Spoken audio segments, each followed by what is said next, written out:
katika hii kijiji. Kadelwa semi hayai. Haijawahi onekana. Kwa sababu mmesikia gavana wetu hapa akisema tuko na cities 5 Kenya. City ya mwisho ama mji wa mwisho kufanywa city ilikuwa ni mji wa Eldoret. Ile city ambayo inafuata ni city ya Meru. Mnanielewa? Ile city ambayo inafuata ni Meru City. Hatukupiga kelele, tulikaa kwa serikali. Wakati Kibaki akachukua miaka 10, hatukupiga kelele, tukakaa kwa serikali. Mtu anaitwa Uhuru miaka 10, hatukupiga kelele, kwa Meru tulikaa kwa serikali. Gachagua akachukua miaka 2, hatukupiga kelele, tulikaa kwa serikali. Wakati ule mtoto wetu ametunukiwa baraka na William Samuel Ruto akawa naibu wa rais wake, tuambiwa tutoke kwa serikali. Hatuwezi toka serikali.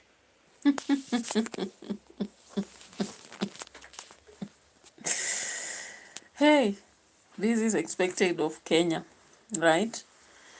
So I've just been looking at that information. I'm wondering, is it really true that Meru can become a city?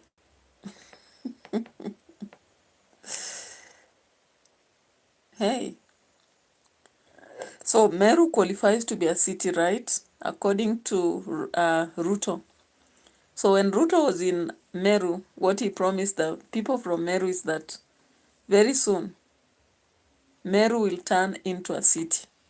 How about that? How about that? People from Meru, what do you say? And of course, the response came immediately. Somebody saying that all the rest of the governments, they have never said it walks away in one term. So they are strongly standing on their 2 feet to denounce one term.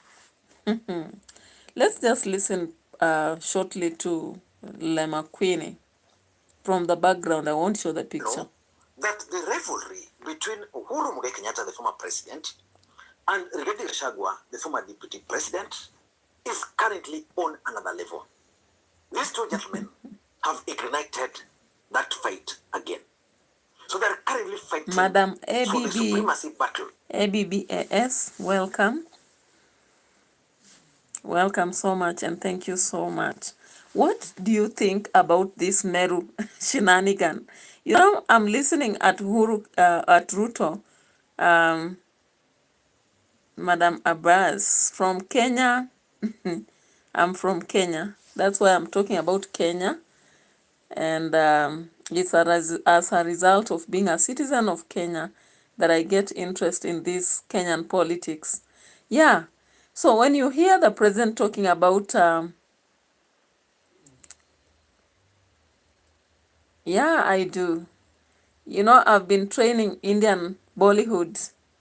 I've been training Indian Bollywood before I got out of music club. I was training Indian Bollywood to my students, and therefore I know Shah Rukh Khan. Okay, so you seem to be from India. I don't know. Naomi Stewart, a very good name. Welcome. Welcome to the platform, and I really appreciate your presence. Like the video. If you are new also, remember to subscribe to the channel. Just take your time and subscribe to the channel because that is very important for me. Yeah, I was about to sleep when I said I must actually come up with a video on political shenanigans in Kenya. Oh, so Madam Abbas says from India. Yeah, I know. Indian biggest star is Shah Rukh Khan. And of course, the Bollywood music in India, it slaps. It really slaps. It's very interesting, very energetic, vigorous, at the same time inspiring, you know. I really love Indian music, from the cultural to the Bollywood to what we call the spiritual Indian songs. I've really trained that for years, But this year I didn't train because I was resting away from music group. Thank you. I really appreciate the appreciation. And welcome to Kenyan politics. Kenyan politics is quite exciting. You learn a lot to go by. Sometimes very interesting, especially when you get to understand the kind of lies our leaders offer. You are just surprised. You know, for the president to go to Meru and promise them that the next city will be Meru, I'm like, okay, we are waiting. We are waiting. Yeah. What do you do? I am a teacher by profession, but I also write music. I have a channel known as Music Hills channel. You can check on it. You'll find my music right there. And you'll also find some videos of what I've trained students. You also check on I'm also a content creator from YouTube to Instagram to Facebook. If you check on my Facebook page, you check on my Instagram page, you check on my YouTube channels, because I have 3 which are active. Music Hills is one of them. Of course, I tagged them on every channel I have so that you can check on it. So when you check on my video, on my channel, Edutainment for Us, I do lessons, reactions, and vlogs. Whereas on this channel, I purely do political analysis and sagas. Of late, I've not been able to do any murder mystery video, but sometimes I do them. And then when it comes to Music Hills video, I do music, purely dancing. Sometimes I write music, I compose poems, and then I use the help of AI to help me create a rhythm and a beat for it. Then I just plaster something more. So if you check on those channels, I know you'll be entertained big time. Welcome and thank you so much. Yeah, welcome. It's good actually to interact. Live streams are very good because they allow interaction. They also allow your audience to understand you more. And sometimes you get to see people, maybe those who want you to follow them also, they remind you, so that you are creating a community. You know, that's how we create a network. Yeah. So if you even check on Facebook page, which is Priska Mutswenje. I've done a lot, and actually it has been monetized currently, though we are struggling about with content every day, but I like the fact that people are there supportive. Every day we support each other, and we try to see, once it gets to a higher level of earning, I know something will be out of it. So we do a lot of things every day. That's why sometimes we stay up late in the night, because the daytime is a busy moment actually. So thank you so much. As I was speaking about the current politics, I was saying the president is very good in manipulating people, because if he tells us that Meru is going to become a city, I'm waiting for it. That's good if it happens, so that we will even have a chance to travel to another city known as Meru. Just like I always go to Eldoret, Nairobi, Mombasa, Kisumu. I've been in those towns a lot, Nakuru, you know. And we would wish to also travel to Meru. Personally, I've not been in Meru. I've been in Nyeri, but not in Meru. Yeah. So the critical analysis of this, as Lekwini was looking into it, he was saying that there is a war being created as Ruto creates friends in Meru and Mountain, so that he can fight squarely Gachagua. I don't know. Politicians are politicians. You'll never know. William Ruto was Mount Kenya kingpin during the last election. He was dictating who is elected, who is voted out. As a matter of fact, he shocked the entire country when he outwitted the former president. Oh, yeah. Then Rigathi Gachagua was impeached. After that impeachment, the entire Mount Kenya became Rigathi Gachagua's stronghold. William Ruto was completely wiped out of Mount Kenya. Now he's going back. Hana vision. Hata akili hana. Huyo ni mtu ya kuchaguliwa kwenda mahali popote. Mimi nawauliza watu wa Meru. Wale watu wanatupigia makelele mingi. Nikijaribu kuwasikiza, ile wanasema hawasemi barabara, hawasemi stima, hawasemi vijana wapate kazi, hawasemi chochote. Kazi yao tu ni hewa, kuongea mambo ya bure.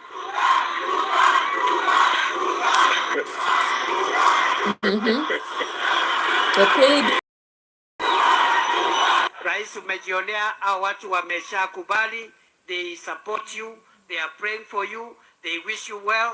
Forget the naysayers who have been selling fear, selling division, selling ethnicity. The MERU community. Can you tell if this was... So Kithure Kindiki finally has been allowed to travel along with Ruto, all right, especially while going to Meru. And of course, for a long time, Kithure Kindiki was being considered as a soprano guy without impact. But I'm looking at this video, for once he's there, and some people, possibly the paid fellas, I don't know, or if they are realistic, because for a long time I've been seeing these shout-outs about two-term, and then later on, people come out and give controversial information. So until maybe tomorrow or the week, that's when we can see the reality about what they stand for. Maybe let's look at this again and see.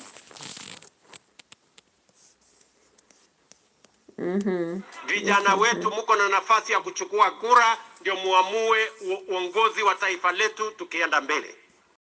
Lakini mjue hivi, hiyo kura ni 2027. Ama mnafikiri kura ni siku gani? Si ni 2027? Tuko 2020 what? Saa hii tuko 20. Sasa sikizeni. Na hiyo kura itafanywa siku moja, sio mbili, sio siku tatu, sio wiki moja, itafanywa. Sasa sikizeni. Ndio hii Kenya imehangaika siku mingi.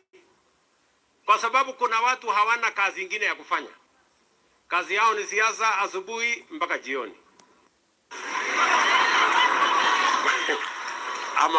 ama mko na habari atakaa. Mnajua Yesu atarudi. Na akirudi kabla hajamaliza kanisa. Vile mnaendelea na hii ujenzi, mimi naona kama ni Yesu atarudi kabla hajamaliza hiyo kanisa. Lakini kwa sababu nimefika hapa leo, jameni, wacha tumalize hii kanisa, Yesu asirudi kabla hajamaliza.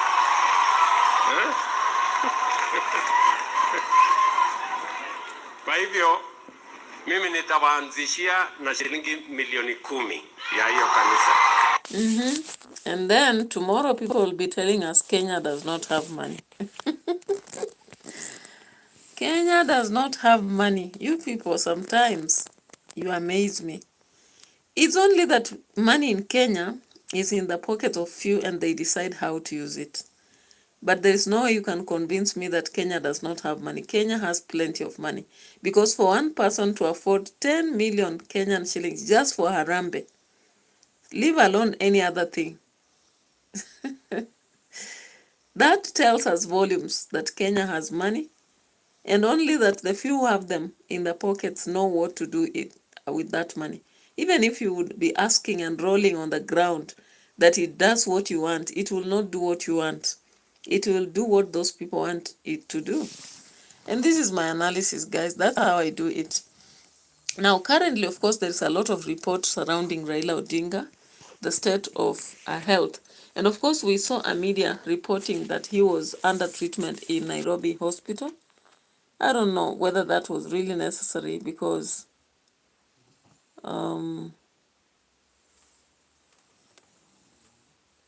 let's check on this. The advertisements.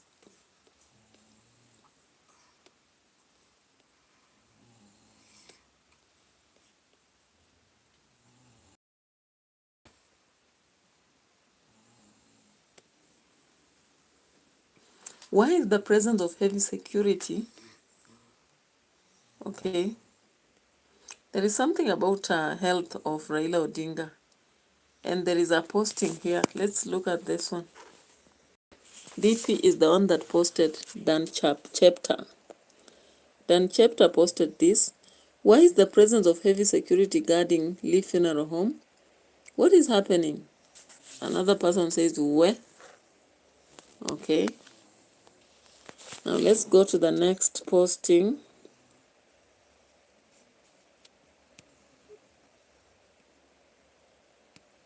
Another one says, people are funny out there. People really wish others dead. Then, Sweet Njeri, may his soul rest in eternal peace. Aoko confirms Raila's body has been taken to Lee funeral. Then all that. Kenya, people currently are cloud chasing. People cloud chase even by claiming somebody's dead, even before the state announces, Very funny. Chris Nderitu posted, presence of heavy security guarding at Lee funeral home. David Morade 3 hours ago posted, Raila very sick at Nairobi hospital, quick recovery, mzee Mungu akuponye. Stars, Nairobi Star says, where is Raila?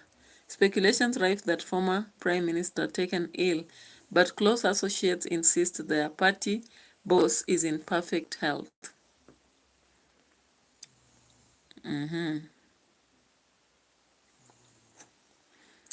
So after that, there has been a press release on the state of affairs of Honorable Raila Odinga, the political formation of impeached former deputy and his struggling team of Kalonzo Musyoka and Eugene Wamalwa, among others, are on a familiar campaign of misinformation on the health of the former.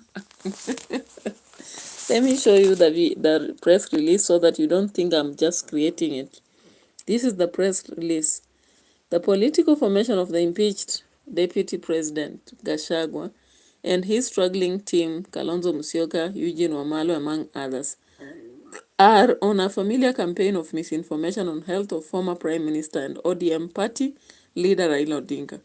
The misinformation is broadcast by the same team that went on the frenzy against Honorable Raila's bid for the chairmanship of the African Union Commission earlier this year. Gachagua, Kalonzo and the company have co-opted sections of the traditional media that are happily picking feeds from bloggers, including AI, broadcasting them as some kind of investigative breaking news. The hope of this team then and now is to bully Honorable Raila to provide a back for them to ride on in their struggle against President William Ruto. The facts are as follows. Honorable Raila has a strong tradition of being open and generous with the country.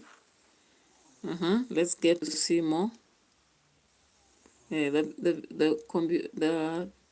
don't know why the phone is hanging at some point. We are at minute 18, and as I said, the maximum will be 30 minutes. So we are left with about 12 minutes.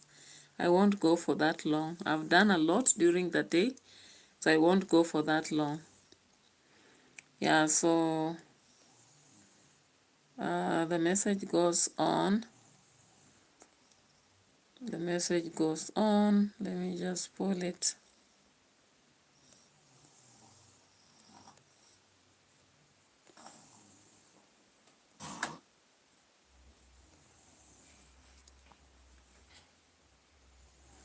Yeah.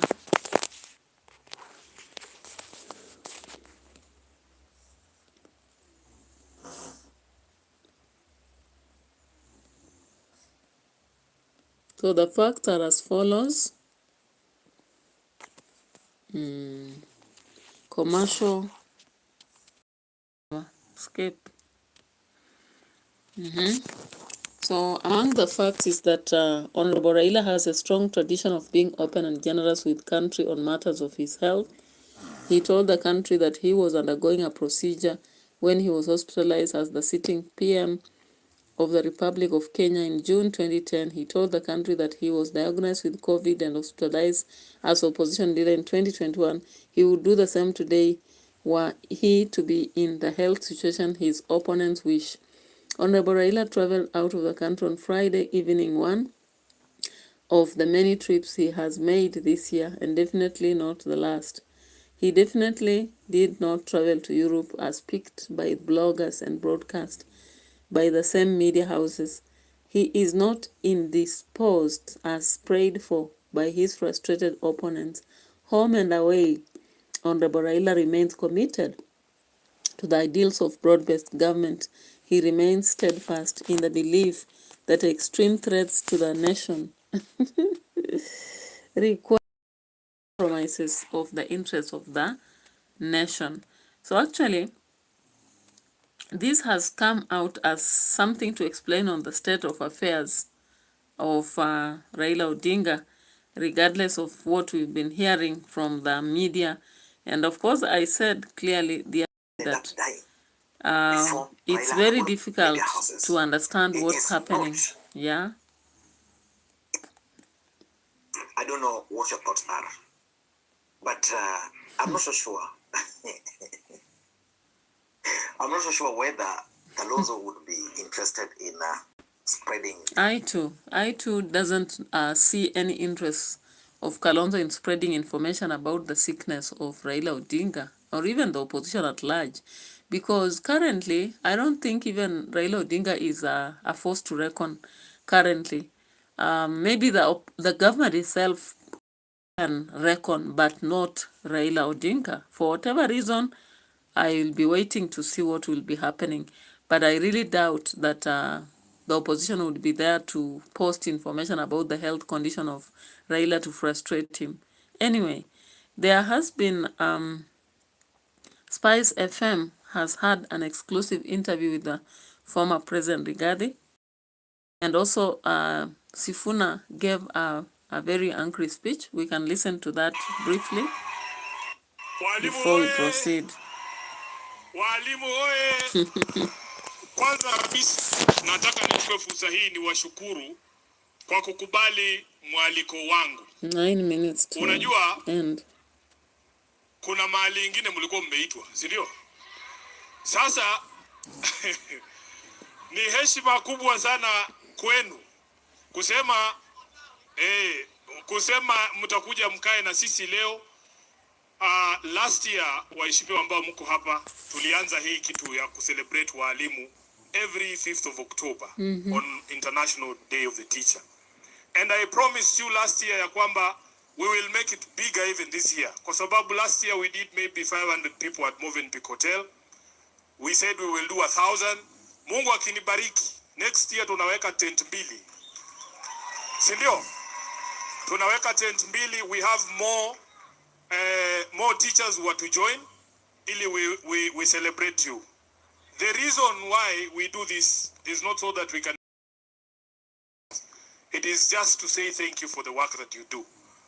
And as your senator, I pledged for as long as I am here and I'm alive, every single 5th of October, we will do these celebrations with you out of honor. Now, my colleagues have spoken here, wamesema mambo mengi. Unasikia kurukia mtu mwambie boss hujajibu swali bana. Hujajibu swali. Wanakuambia Sifuna calm down or we will throw you out. So I have brought those issues before the Senate. You will hear his long winding answers here.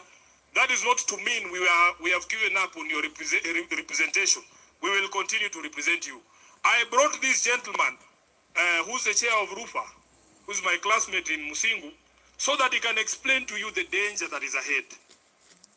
And you have the power and the leadership to be able to say, sisi tuko sawa mahali tuko. Hatutaki mtu ingize kwa hiyo confusion yenu ya SHA.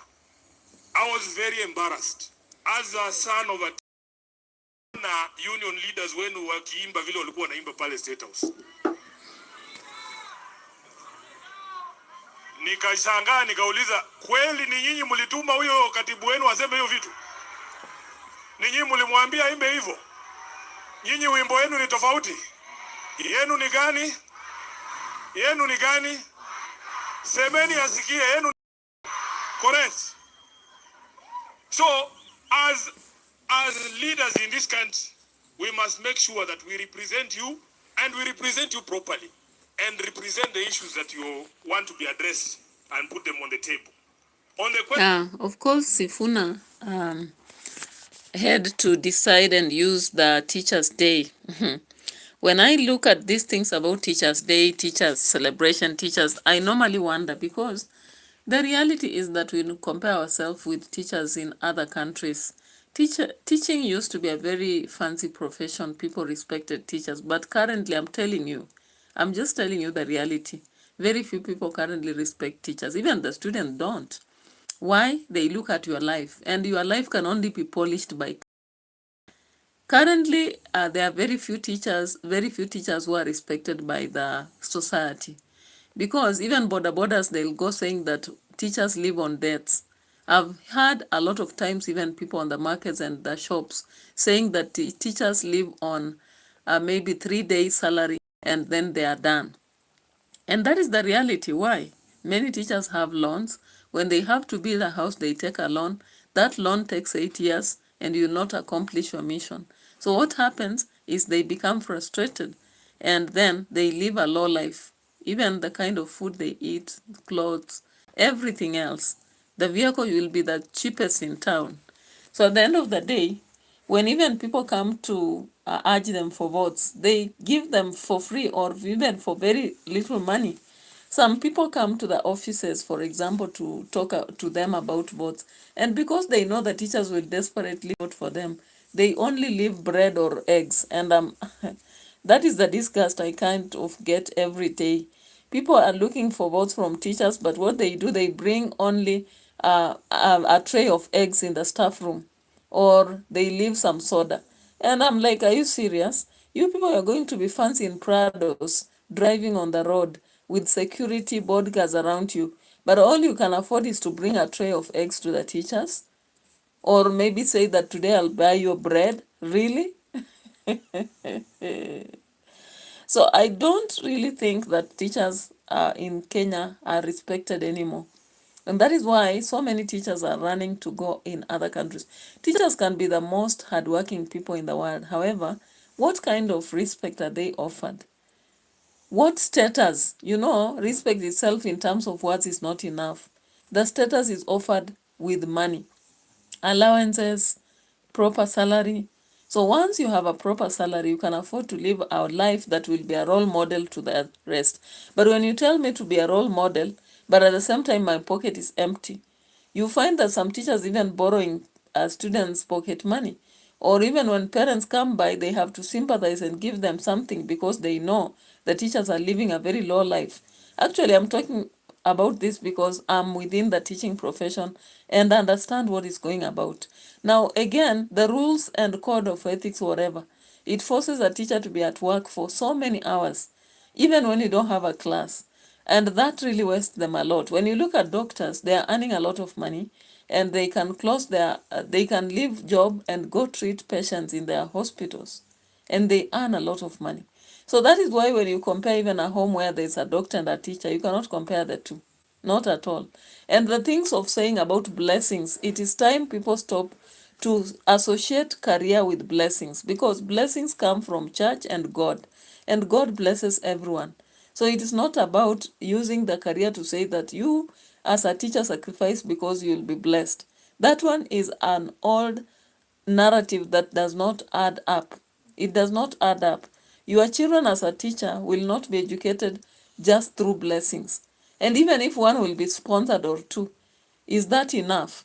That is not enough. What kind of life will you have lived all along? So that is what a lot of people forget. And I like that Sifuna is actually bringing this out. And Babu Owino actually came out to call for a strike by university students because they have been sitting around waiting for the lecturers to go back to the, to the lecture theaters, and they are not. They are not going back because the government is just taking everything for granted. President Ruto is able to give 10 million Kenyan shillings towards a church construction, which means there is more in the house. But he is not able to actually suggest the raise of salary for lecturers. And in this country, elites have been ignored. Politicians have been highlighted. They are given allowances right, left, center. And at the end of the day, it makes their life so easy. They live a sweet, soft life. And everybody now wants even to go to politics or something else instead of remaining in some careers such as teaching, lecturing, because teaching and lecture is just the same anyway, So, I don't know. But when I look at situations, they're just blood. the situations in Kenya are indeed blurred, you know. So let's look at Gachagua. What is he saying here? Maybe let's look at this advancement these days. It's a simple personal decision that because he wants to deal with the gold with Sudan and give them arms in exchange to kill women and children, then we cannot sell our tea. And because we cannot sell our tea, our prices have gone down. Then the farmers are crying across the country. So these are the things that I saw along the way. And I said, no, I can't have this. I'm not a con man. How do we con the people of Kenya? We promised to have a bottom-up economic transformation agenda. We promised to put money into people's pockets. Then the little that they have, we remove it. You know?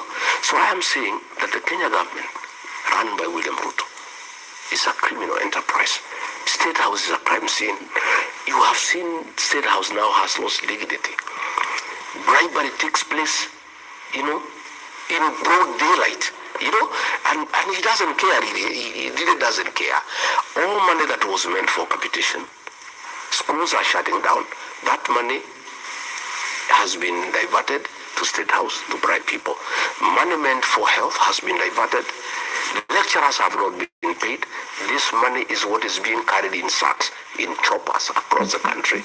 I was unable to be part of that criminal enterprise, and Kenyans pay for that because that's not what we promised the people of Kenya. We had promised the people of Kenya that we are people's government, that we are going to serve in humanity, we are going to make people's lives better, we are going to make people to improve their welfare, we are going to have ease of doing business.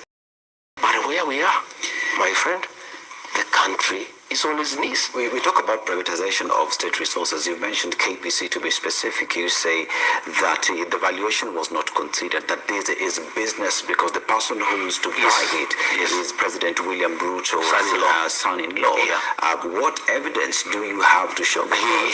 Because absence of evidence showing that you have this as a fact remains big hearsay. As well, you say you are inside as deputy and you knew about this. Why speak now? I have been speaking, and anything I've told Kenyans have come to pass.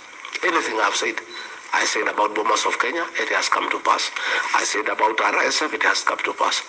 I said President William Ruto has appointed drug barons into his cabinet. I have been vindicated the day before yesterday. Drugs are being smuggled through JKI. Who in his cabinet is in charge of that? You have seen the photographs. The people who are smuggling drugs through the airport, you have seen their photographs with the cabinet minister. And everybody knows that cabinet minister who is a drug baron. There are two. And I asked William Ruto, he had put me in charge of fighting drugs and alcoholism. When he was appointing these two ministers, I asked him, Mr. President, where does that leave me? How do I continue with it? All right, so we come to an end of our discussion today. Maybe till tomorrow. Let's stay tuned.